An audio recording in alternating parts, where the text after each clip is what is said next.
Hey guys, Artosis here, bringing you some more of the BSL 15 Asian Championships. This is Group C, which actually took place second, so yeah, it's a little bit confusing like that, sorry. But it is match 1, a best of 3 between Rain, not the Korean Rain, but the Chinese Rain, going up against Fengji. Fengji was able to take game number 1. Pretty nice game on Overwatch overall, and definitely looking very, very, very strong. So I would say he is pretty favorited. I think he can do quite well within the group. Excuse me.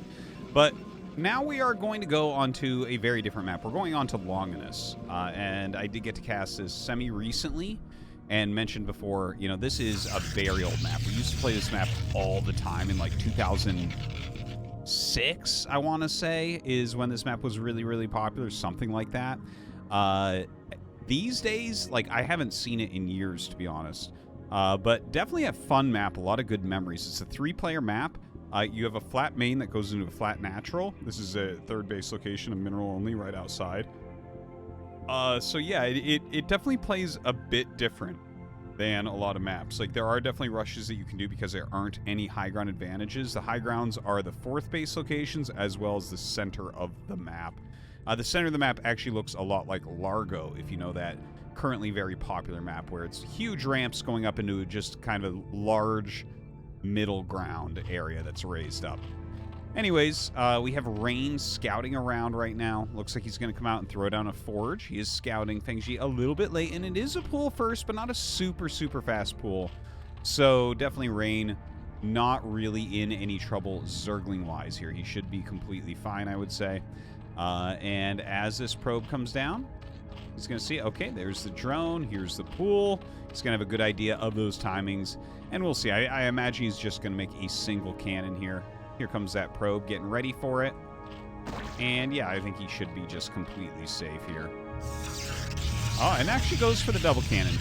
That is something that you see sometimes when it's a Forge expand against pool first. Double cannon, like, you will literally never get a Zergling past single cannon. Sometimes you have to do a little bit of blocking with a probe. Occasionally you might get a Zergling past or 2 Zerglings past. But he's playing very, very safely here with the double cannon play. Now, Rain's probe coming back. Is he going to have to block it all? No, it doesn't look like it. He should finish just in the nick of time here. Very well timed out build. And as he sees the 2 cannons, of course, can't do anything. So up goes that Nexus. The hatchery a little bit ahead, but that's pretty normal. And the 3rd base going down for Fengji. So pretty standard stuff, honestly, on both sides. And we're just going to have to wait and see where they want to go from here. Of course, one of the very important things that we're going to be watching is, can this probe stay alive? You know, this is, it's such an important aspect of playing against Zerg, right? Like, Zerg can switch on the aggression faster than any other race because everything's built out of the hatchery, right? So you really want to keep this probe alive. If you can see them start the lair, it feels like that's a really good location where you're just like, okay, I know basically what's going on. Hydralisk rushes would be too slow. But here, he loses it before any gas was mined. So Rain is actually really unprepared for this. It feels like that was some sort of misclick where he drilled back through the Zerglings. Clearly that was not going to end up living through that. So maybe a little bit of a misclick. You know, sometimes you're clicking around pretty quickly, trying to produce at home and clicking your probe for scouting. So it's rough. Now, that doesn't mean that you just die or something, but it can. And you see that Fengji is going for the Hydralisk Den. So definitely it's in his mind that the probe died too early. We'll see if another one can actually get in. Of course, we have some scouts around. I didn't notice if he saw this probe, but I think he must have, right? 3-lings waiting to defend back at home there.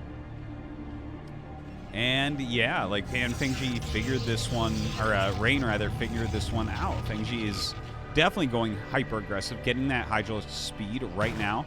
Intercepts the probe, but of course you're not going to start Hydras yet, right? Like, you want to make sure that the probe does not see them. So very, very important.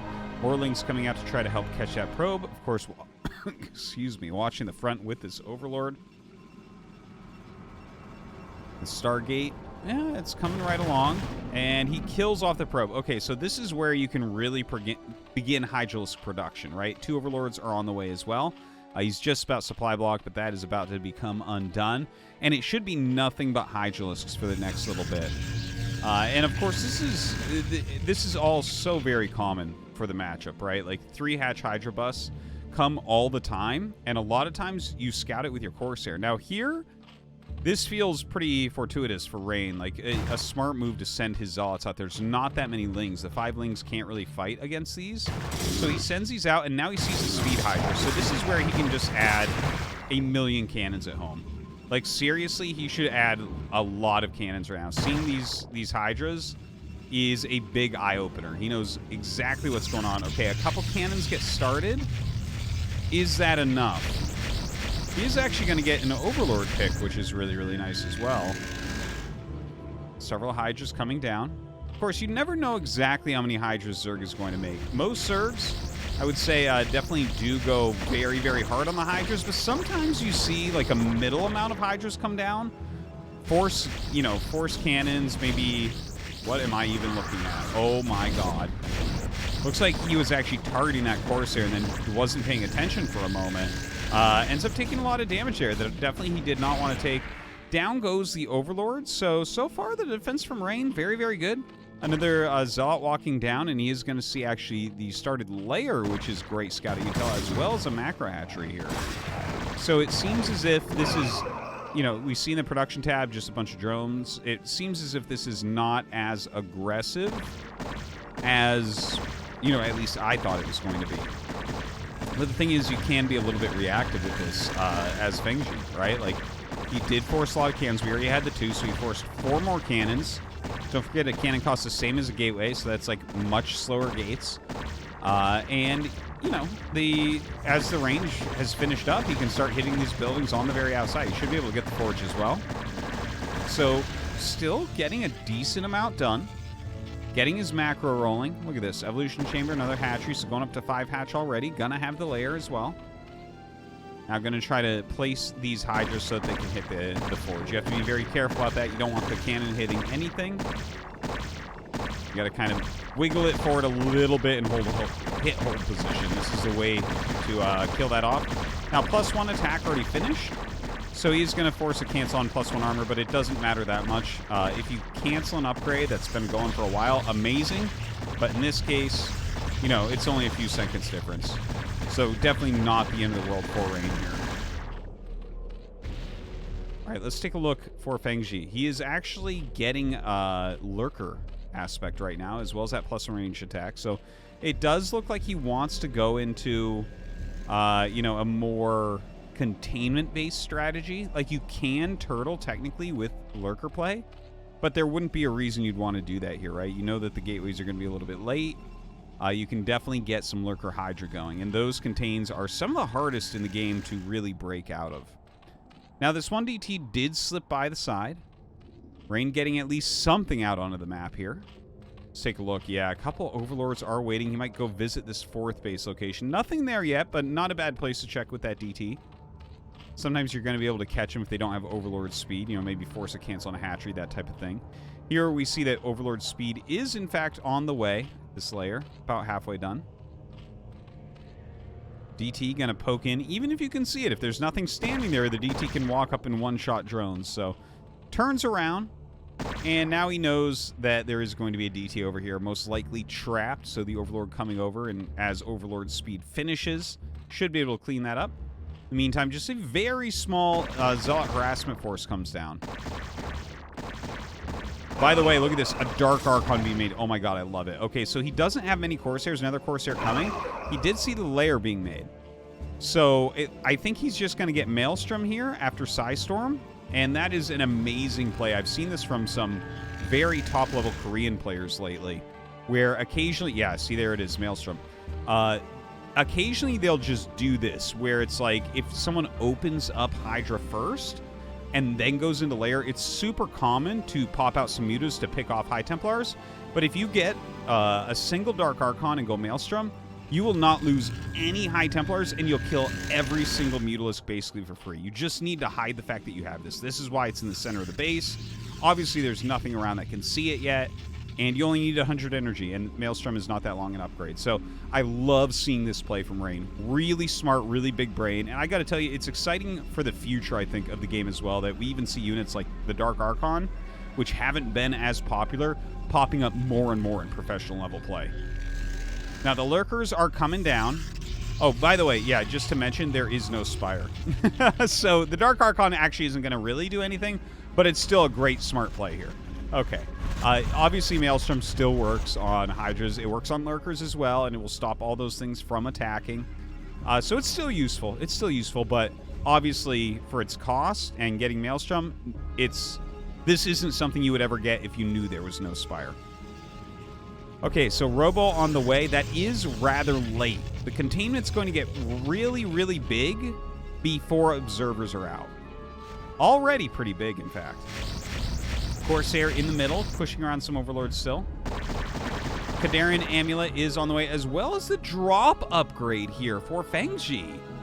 Oh, that's kind of interesting. Now, these mains are big and very droppable, there's no doubt.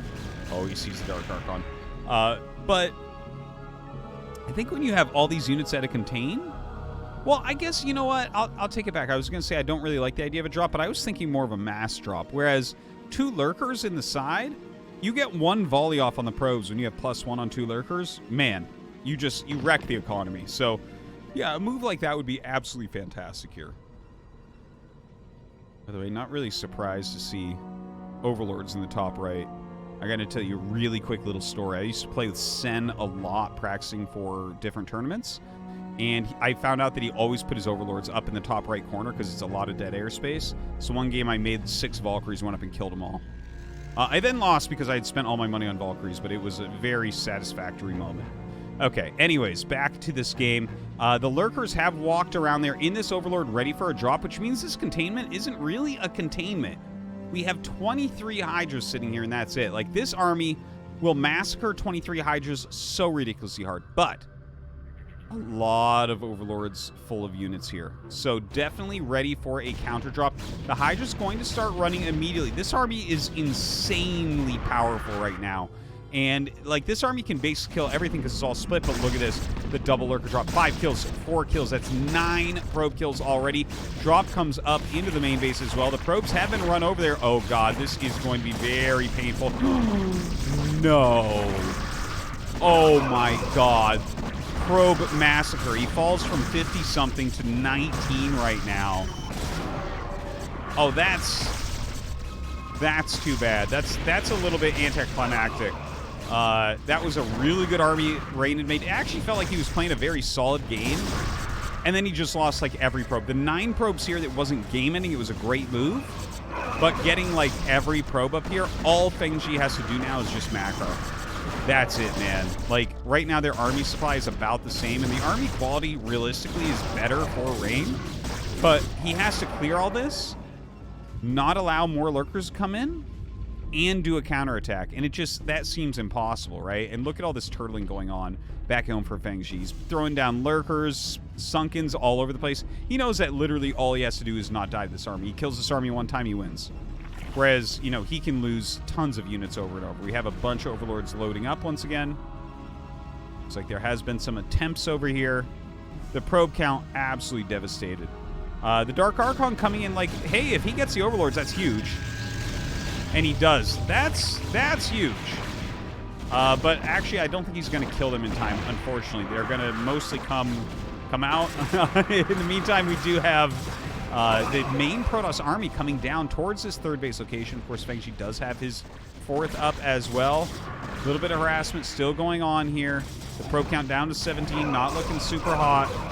But here comes Rain. Can he do anything? We don't see an observer here, so quite literally not. No, he cannot. A rough game, but I think that Rain was actually playing really well. Good tactics from Fengji. And, well, I guess Fengji goes on that loser match, GG. I mean, winner match, GG.